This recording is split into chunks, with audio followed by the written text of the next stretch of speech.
जी बच्चों, कैसे हो? पेपर सर पे तांडव कर रहे हैं और इस तांडव को दूर करने के लिए सीधी सी बात है, पढ़ाई करो। देखो, अभी तक हमने टोटल 120 क्वेश्चन करे, 120 नहीं करे थे। कल हमने करे थे टॉप 20 क्वेश्चन, ठीक है, जो कि इंपॉर्टेंट थे। और मैंने उस वीडियो का लिंक डिस्क्रिप्शन में डाल दिया, जाके चेकआउट कर लेना। 100% वहां से क्वेश्चन फंसेंगे, इस बात की गारंटी दे रहा हूं आपको। आगे करते हैं क्वेश्चन। रात्रि के समय आकाश गंगा में मौजूद सबसे चमकीला ग्रह कौन सा है? देखो सीधी सी बात है, एस्ट्रॉइड्स के ऊपर, ग्रहों के ऊपर, प्लैनेट्स के ऊपर हमेशा क्वेश्चन आते हैं, ठीक है। इस बार भी क्वेश्चन पूरे चांसेस हैं। अब देखो, आपको सारे के सारे मोस्ट इंपोर्टेंट प्रीवियस करा रहा हूँ, स्टैटिक जी के पूरी कंप्लीट कर देंगे, घबराना बिल्कुल भी, ठीक है। इतना पढ़ा रहा हूँ, बिंदास होकर पढ़ते रहो। रात्रि के समय आकाश गंगा में मौजूद सबसे चमकीला ग्रह कौन सा है? बुध, शनि, बृहस्पति, शुक्र। आपने बताना है इसका राइट आंसर क्या है। जिसको कमेंट सेक्शन में जाके फटाफट, ठीक है, बाकी तो मैं बता ही दूंगा। तो इसका राइट आंसर है शुक्र ग्रह। शुक्र ग्रह क्या है? सबसे चमकीला है। फिर होगी बात, सभी लगी। अब आगे करते हैं क्वेश्चन नंबर 122 की तरफ। पृथ्वी की निकटतम तारा कौन सा है? सूर्य, श्रवण, चंद्रमा, विक्रम। आपने बताना है इसका राइट क्या होगा। सो इसका राइट आंसर क्या होगा? पृथ्वी का निकटतम तारा कौन सा है? वो है। क्लियर। अब आगे देखिए, निम्नलिखित में से कौन सौर मंडल का हिस्सा नहीं है? एक सेकंड, थोड़ा सा फोन। अब ओके, निम्नलिखित में से कौन हमारे सौर मंडल का हिस्सा नहीं है? यूरोपा, सूर्य, चंद्रमा, तारा। तो 23 का राइट आंसर क्या होगा? ध्रुव तारा, ठीक है। टूटा सा है तारा, गाना सुना है ना, वही वाला।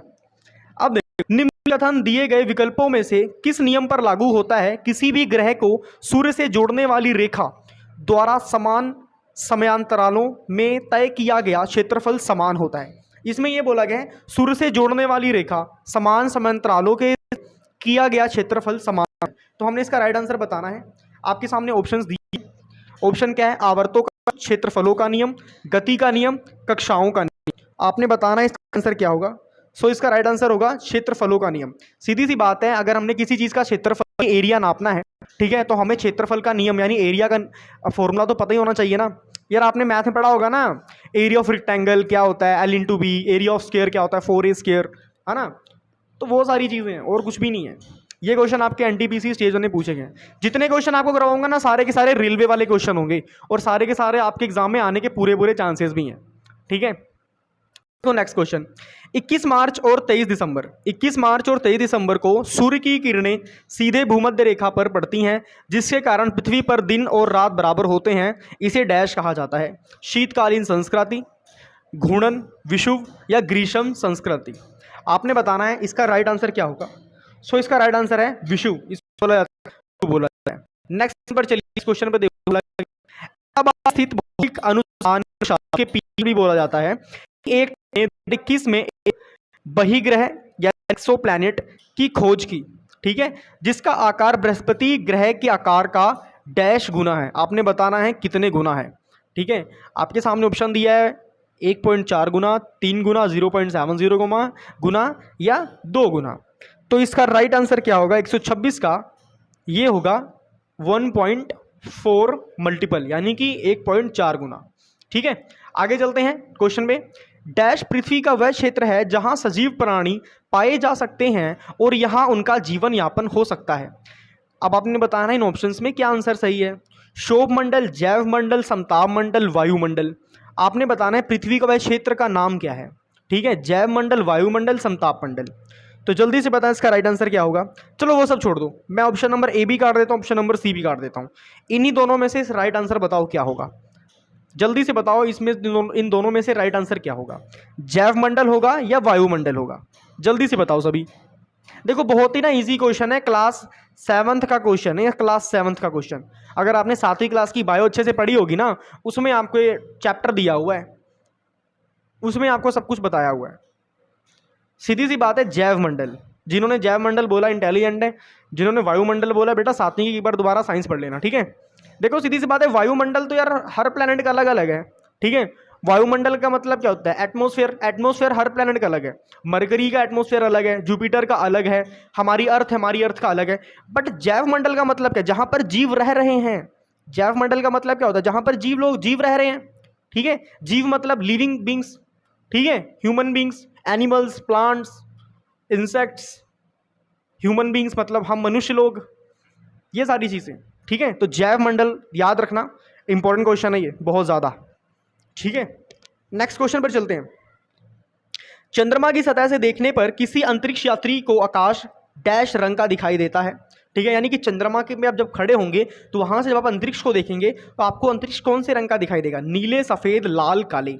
ये तो बहुत ही ज़्यादा इजी आंसर है। अगर ऐसे आंसर आ गया ना फिर तो बल्ले बल्ले, आपकी चांदी है। तो इसका राइट आंसर क्या होगा? सभी को पता है काले रंग का दिखता है भाई, बिल्कुल सही बात है। और धरती से नीले रंग का क्यों दिखाई देता है? धरती से नीले रंग का आकाश इसलिए दिखाई देता है क्योंकि हमारी धरती के बीच में बहुत सारी गैसेस होती हैं। ठीक है, उन गैसेस के बीच में से हम देखते हैं, इसीलिए हमारी आंखों की जो रोशनी उन गैसों के बीच में से निकलती है, इसीलिए हमें वो आकाश का रंग नीला दिखाई देता है। असल में जो आकाश का रंग है, स्काई का कलर है, वो ब्लैक है। क्लियर होगी बात सभी को? चलिए बहुत बढ़िया, इसी बात ने सेशन को लाइक कर दें। अब नेक्स्ट क्वेश्चन पर चलते हैं। एक ग्रह की त्रिज्या और द्रव्यमान पृथ्वी की त्रिज्या और द्रव्यमान के आधे हैं। इस ग्रह पर ग्राम का मान क्या होगा? लगी बात में? ग्राम नहीं है, सॉरी, यहाँ पे ग्रेविटी है, सॉरी, ग्रेविटी का मान क्या होगा? ठीक है, ग्रेविटी का मतलब क्या होता है? फॉर एग्जांपल मेरे पास ये टेप है, मैंने यहाँ से छोड़ दिया, ये नीचे चली गई, मतलब क्या? अर्थ के पास एक ग्रेविटी है, मतलब खींचने की क्षमता, उसे बोलते हैं ग्रेविटी। ठीक है, अब देखो फिर से मैंने उठाया, ये छोड़ दिया, फिर उठाया, फिर छोड़ दिया, ये पेन उठाया, यहाँ से छोड़ दिया, नीचे चला गया, ये उठाया, पेन छोड़ दिया, ये उत्तरी, शुगर है गिरा नहीं। ठीक है, तो ये क्यों जा रहा है नीचे? क्योंकि अर्थ के पास ग्रेविटी है। ठीक है, अर्थ की ग्रेविटी कितनी होती है? 9.8 मीटर पर सेकेंड। तो इसने बोला है कि उस जो ग्रह है उसकी ग्रेविटी कितनी होगी। तो 129 का राइट आंसर क्या होगा? 129 का राइट आंसर क्या होगा, जल्दी से बताओ। तो उसका राइट आंसर होगा 19.6 मीटर पर सेकेंड। जो 9.8 मीटर पर सेकेंड लिखा है ना, ये हमारी धरती की है, ये हमारी धरती की ग्रेविटी है। क्लियर होगी बात सभी को? अब देखो ये क्वेश्चन आरआरबी ग्रुप डी में पूछा गया है, तो ऐसा मत समझना कि ये भगवान एनटीपीसी वाले तो है ही नहीं है। ये क्वेश्चन आपके एनटीपीसी में भी पूछे जाएंगे, क्योंकि देखो कोई भी एग्जाम हो, कंडक्ट रेलवे का ही अगर रेलवे एग्जाम है ना, तो उसमें क्वेश्चन अदल बदल के पूछे जाते हैं, तो घबराना बिल्कुल भी नहीं है। ठीक है, ये सारे के सारे क्वेश्चन आपके लिए बहुत ज़्यादा इंपॉर्टेंट है। ठीक है, अच्छे से स्टडी करके एनालाइज करके आप सभी के लिए हम चीज़ें लेकर आए हैं। ठीक है, तो भरोसा रखें और अच्छे से पढ़ाई करें। नेक्स्ट क्वेश्चन पर चलते हैं। सूर्य पृथ्वी की सतह पर डैश मिनट के कोण पर सामने होता है। हमने बताना है वो कितने एंगल का कोण होता है। ठीक है, कितने कितने डिग्री का एंगल होता है, तो आपको बताना है। ठीक है, तो इसका राइट आंसर है 22 मिनट, 32 मिनट, 42 मिनट, 52 मिनट। तो 130 का राइट आंसर क्या होगा, जल्दी से बताएं। इसका राइट आंसर होगा ऑप्शन नंबर बी, 32 मिनट के कोण पर सामने होता है। ठीक है, अब आगे देखो, एक क्वेश्चन और करेंगे, ये हमारा लास्ट क्वेश्चन होगा। ठीक है, निम्न में से डैश को लाल ग्रह भी कहते हैं। आपने बताना है किसको? बुध, शुक्र, पृथ्वी, मंगल। ठीक है, निम्न में से डैश को लाल ग्रह भी कहते हैं, बुध, शुक्र, पृथ्वी, मंगल। जल्दी से बताएं इसका राइट आंसर क्या होगा, जल्दी से बताएं सभी। तो इसका राइट आंसर क्या होगा? ऑप्शन नंबर डी, मंगल ग्रह। ठीक है, मंगल भवन अमंगल हारी, मंगल के लड़का बड़े जुआरी। चलो इधर देखो, 132 क्वेश्चन। ब्रह्मांड की एंट्रोपी की प्रवृत्ति होती है न्यूनतम, शून्य, औसत, अधिकतम। जो ब्रह्मांड की एंट्रोपी है, ठीक है, एंट्रोपी का मतलब क्या होता है? जो ब्रह्मांड की जो मूव करने की पावर है उसे बोलते हैं एंट्रोपी। ठीक है, उसकी प्रवृत्ति कितनी होती है, मतलब उसकी स्पीड कितनी होती है। ठीक है, न्यूनतम सबसे कम, शून्य होती ही नहीं, औसत मतलब रेशियो के दम पे चलता है, या अधिकतम बहुत ही ज़्यादा। 132 का आंसर क्या होगा? ऑप्शन नंबर डी, क्योंकि ब्रह्मांड में तो बिग बैंग थ्योरी है। ठीक है, big bang theory, black hole, ये सब ब्रह्मांड की थ्योरीज है। ठीक है, ब्लैक होल एक ऐसा होल है, उसके अंदर कोई घुस गया वापस आ ही नहीं सकता। कहते हैं जो ब्लैक होल है वो समय की स्पीड से 10 गुना तेज चलता है। और मतलब एक स्टडी के मुताबिक नासा ने बोला है कि जो हमारे ब्रह्मांड है, जो हमारा स्काई, हमारा आसमान है, उसका साइज जो सा बढ़ता है, वो जैसे फॉर एग्जांपल समय के डबल, समय की दुगनी स्पीड से उसका साइज बढ़ रहा है। मतलब कहने का मतलब ये है कि हमें अभी ना आसमान का अंतिम सिरा पता लगा है। ठीक है, अब जैसे फॉर एग्जांपल ये पेन है, हमें पता है ये यहाँ से स्टार्ट हुआ और यहाँ से ख़त्म हो गया, यहाँ से स्टार्ट हुआ, यहाँ से ख़त्म हुआ। पर जो ब्रह्मांड है हमारा, ना उसका स्टार्टिंग पॉइंट पता लगा, ना एंडिंग पॉइंट पता लगा, हम बीच में घूम रहे हैं। लगी बात समझ में? तो ये सारी चीज़ें चल रही हैं। क्लियर होगी बात सभी को? आप सभी को बताना चाहते हैं अच्छे से पढ़ाई करें, कोई दिक्कत परेशानी हो तो पूछ लेना। ठीक है, और हमने एक ना कंप्लीट नोट्स बनाए हैं। ठीक है, और नोट्स का प्राइस है 699 रुपीज़। ठीक है, अगर आपने अभी तक कोई भी रेलवे की स्टडी नहीं कर पाए, ठीक है, या आपकी स्टैटिक जी के करंट अफेयर्स, उसके बाद आर्टिकल अमेंडमेंट्स, ये सारे कंप्लीट नहीं हो पाए हैं, तो आप हमसे कॉन्टैक्ट कर सकते हैं। स्क्रीन में आपको दिख रहा होगा नंबर। ठीक है, यहाँ से कॉन्टैक्ट करें। ठीक है, और नोट्स आपको मिल जाएंगे। ठीक है, जस्ट 699 रुपीज़ में। Till then goodbye everybody, take care. और एक बात और है, आप सभी के लिए मोस्ट इंपॉर्टेंट क्वेश्चंस के मैं वीडियोस ला रहा हूँ, ठीक है। इन वीडियोस को स्किप मत करना, ये बहुत ज़्यादा इंपॉर्टेंट वीडियोस हैं, तो इनको अच्छे से आप पढ़ लेना, ठीक है। चलिए मिलते हैं नेक्स्ट वीडियो में। जय हिंद, जय भारत।